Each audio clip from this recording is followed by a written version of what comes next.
Hello everyone. It's great to see you back for today's video. Grab a cup of tea and let's dive into the next part of our story from last time. And don't forget to give this video a like and subscribe to the channel to encourage me to create even more stories in the future. Now, let's get started.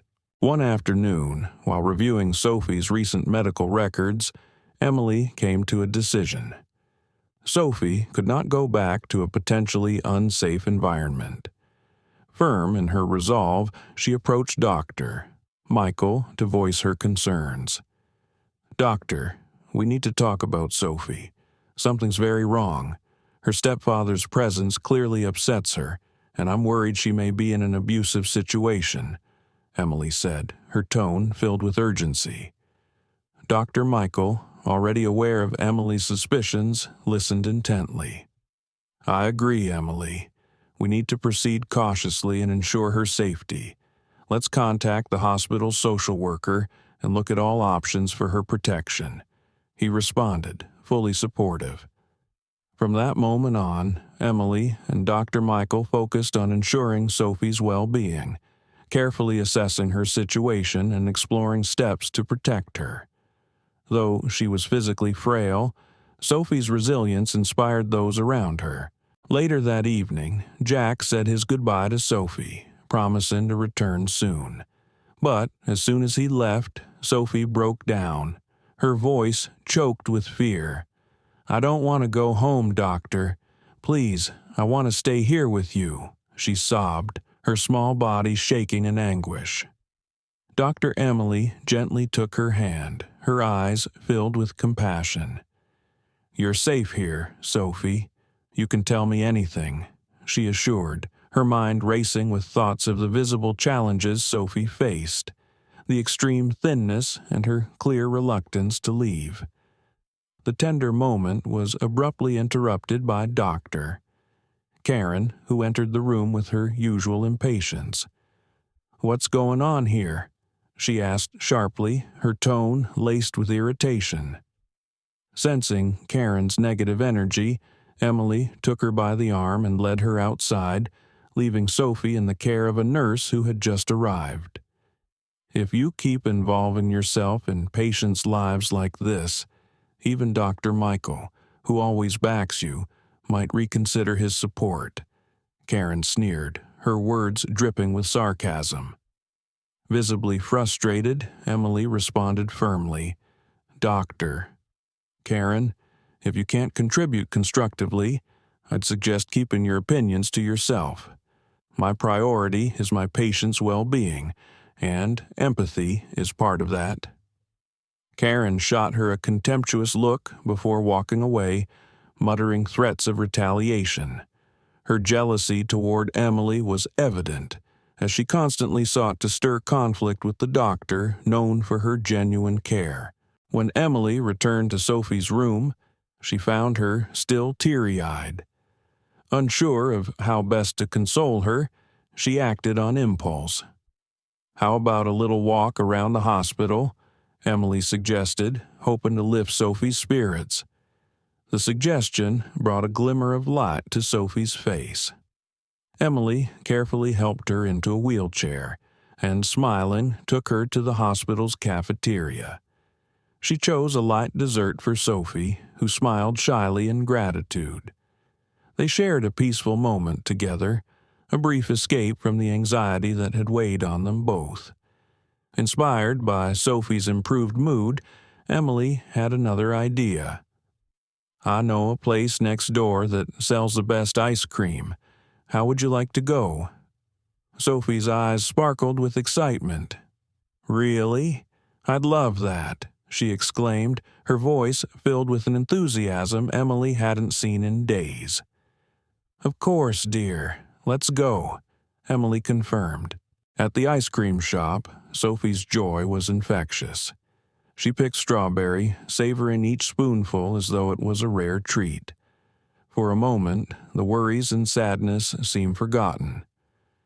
"When we get back, I have a surprise for you," Emily told her, thrilled to see Sophie's spirits lifted. Once back in her room, Emily helped Sophie settle into bed and pulled out a delicate necklace with a small cross, something very special to her.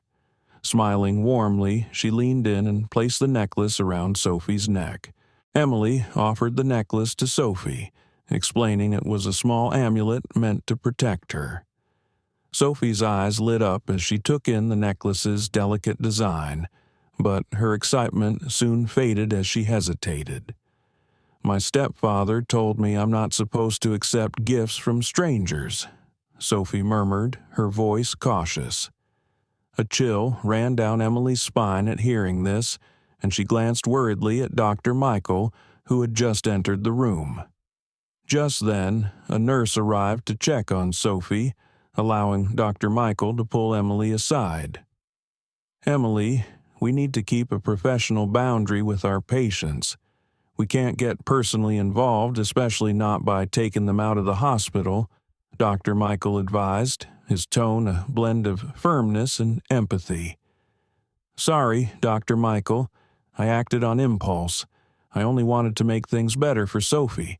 I promise it won't happen again," Emily replied, acknowledging her mistake.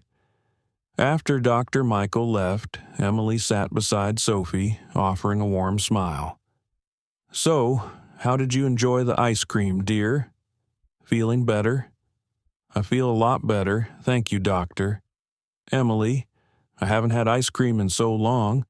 We don't have money for that at home," Sophie said, her face clouding over with sadness.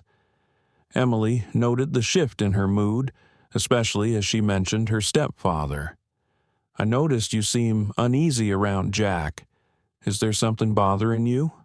Emily gently asked, trying to understand.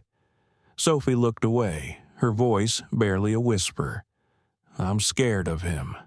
"You can trust me, Sophie. I'm here to help you, and together we can work through whatever is troubling you," Emily offered, her voice steady and supportive. At that moment, Jack entered the room, his expression cold and distant. "Doctor, I'd appreciate it if you didn't upset Sophie. She needs her rest to recover and leave the hospital soon," he said, clearly annoyed by Emily's closeness to the girl. "Mr. Jack, I'm simply trying to understand how best to support Sophie's health.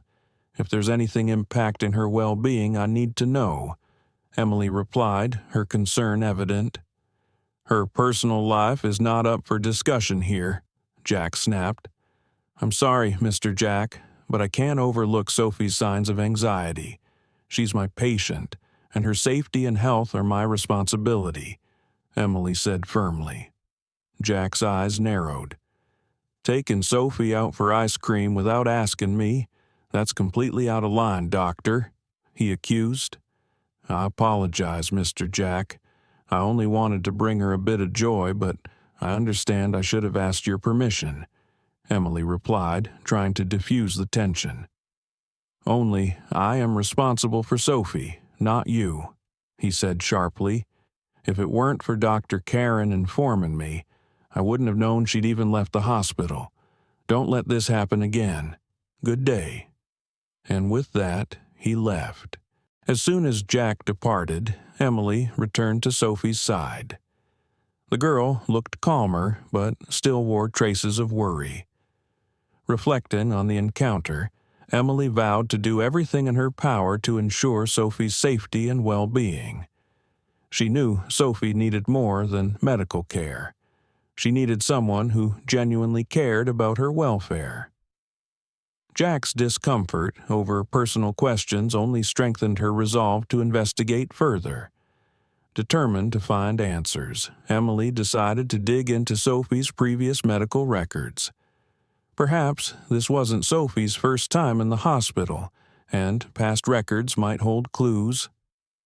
Opening her file from last year, Emily combed through her diagnosis, medication history, and treatment descriptions.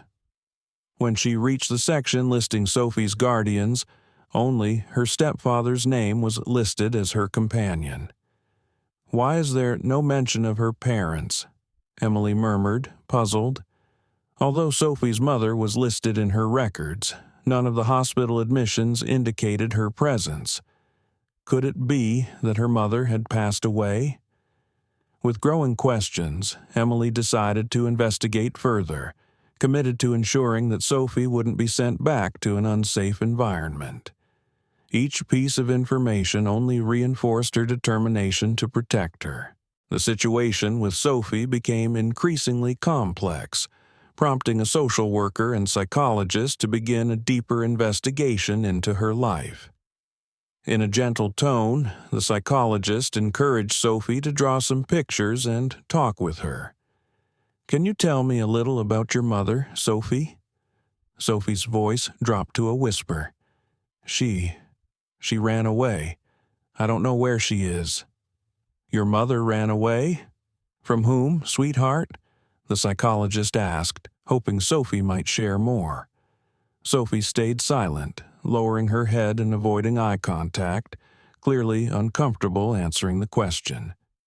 The pieces of her story, however fragmented, only underscored Emily's growing concern.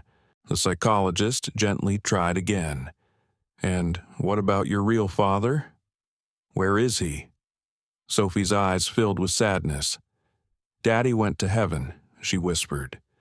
The psychologist paused, examining Sophie's drawings. In one, she had drawn herself smiling beside Dr. Emily. In another, she looked sad next to a man who the psychologist guessed was her stepfather, Jack. "And Jack, your stepfather, has he ever done anything to hurt you, dear?" the psychologist asked, careful not to sound accusatory. Sophie shook her head, but her sadness and hesitant manner suggested there might be more she was unwilling to reveal. A heavy silence filled the room, leaving the psychologist unconvinced that she had the full story.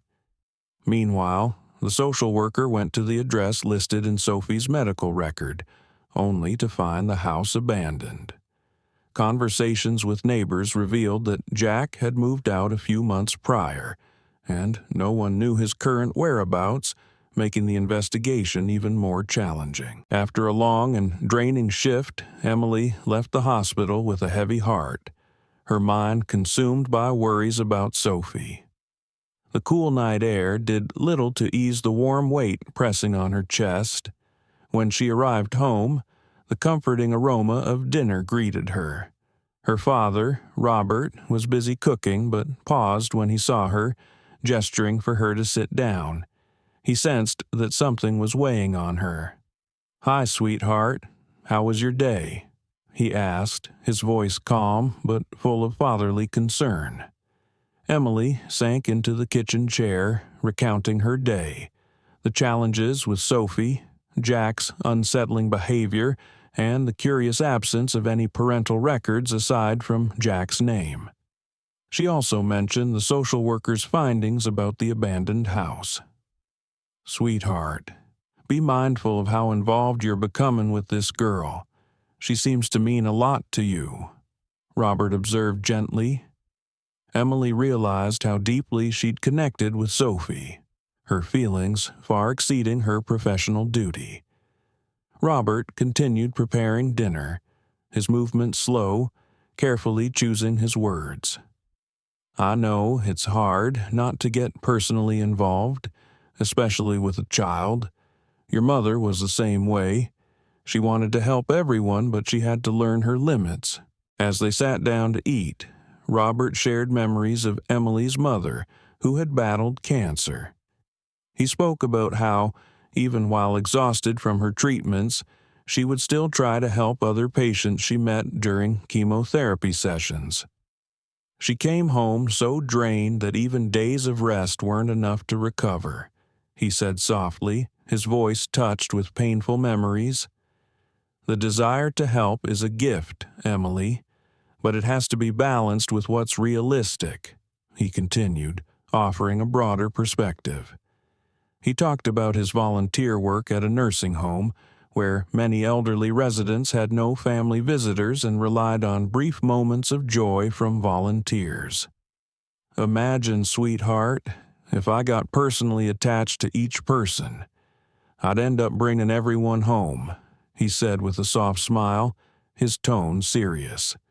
Sometimes the best way to help is to accept our limits. Emily listened carefully, absorbing her father's wisdom. Robert suggested that she focus on helping Sophie in ways that respected both her privacy and her family's boundaries, particularly given Jack's discomfort with personal questions. "What you need to know will reveal itself in time, my dear," he assured her, placing a gentle hand on hers. His presence brought her comfort, and they ended the conversation knowing Robert would be there to support her in whatever lay ahead. The next morning, Emily awoke early, her father's words echoing in her mind. Yet the concern for Sophie pressed heavily on her. After preparing quickly, she rushed to the hospital, eager to see Sophie. Upon arrival, the nurses informed her that Sophie had suffered a severe crisis during the night. She had been in significant distress, and, to complicate matters, Jack was unreachable by phone. Emily's heart sank at the news.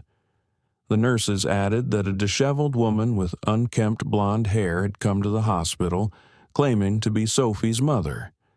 After a brief visit, she had hurriedly left, and shortly afterward, Sophie had begun struggling to breathe. Racing to Sophie's room, Emily found her lying in bed, breathing laboriously as a nurse comforted her. Emily approached Sophie urgently. "My dear, what happened?" "It was my mom. She said she wanted to take me with her. I don't want to leave here, doctor. Please don't let her take me," Sophie pleaded, her wide eyes filled with fear. Emily's heart broke for her, but she tried to stay calm and comfort her. Immediately, she called Jack to inform him of the situation. Hearing about the unexpected visit, Jack rushed to the hospital, visibly irritated and demanding Sophie be transferred to another facility. "Please, calm down," Emily said. "There's no need to move Sophie now. She's improving and will likely be discharged by the end of the day. She only had an anxiety attack, likely brought on by the visit, but we can work through this together." "Do you know if the woman who came by is really her mother?" Emily asked, trying to maintain her composure.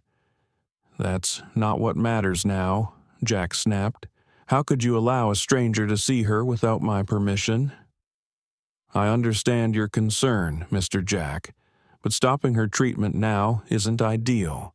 Once she completes it by the end of the afternoon, she can be discharged to continue recovering at home," Emily replied, striving to keep the situation calm. "I wasn't expecting her to be discharged today. Can you delay it by a day? I have something urgent to handle and can't take her right now," Jack requested tensely. Emily hesitated, caught off guard, but wanted to ensure Sophie's safety. "I can't technically extend her stay," she replied, though she knew she could if necessary. "However, if it helps, Sophie could stay at my place tonight, and I'll take care of her until tomorrow. That way, you can attend to your matters, and she'll be safe." Truthfully, Emily knew she could authorize Sophie's extended stay, but she wanted Sophie in a safer environment, away from the possibility of her stepfather abruptly taking her from the hospital. After considering his options, Jack reluctantly agreed, with the condition that he be present at Sophie's formal discharge. Eager to prepare, Emily contacted her father, Robert, and asked him to set up the guest room for Sophie. Ever supportive, Robert assured her everything would be ready. Later, Emily approached her supervisor, Dr. Michael, requesting a few days off, though she omitted the specifics of her unusual arrangement with Jack. Dr. Michael, noting her fatigue, approved her request without question. By evening, Jack had completed Sophie's discharge paperwork, thanked Emily briefly, and hurried away, promising to return soon. Holding Sophie's hand, Emily felt a mix of relief and concern as they left the hospital. Sophie, though a bit nervous, seemed visibly relieved to be going somewhere safe. What will happen next? To find out, make sure to watch the next video in this story. Thank you for tuning in, and don't forget to like and subscribe to our channel so you never miss a single upcoming story. Your support is our greatest motivation to keep crafting meaningful stories. Now, goodbye for now, and we look forward to seeing you in the next video.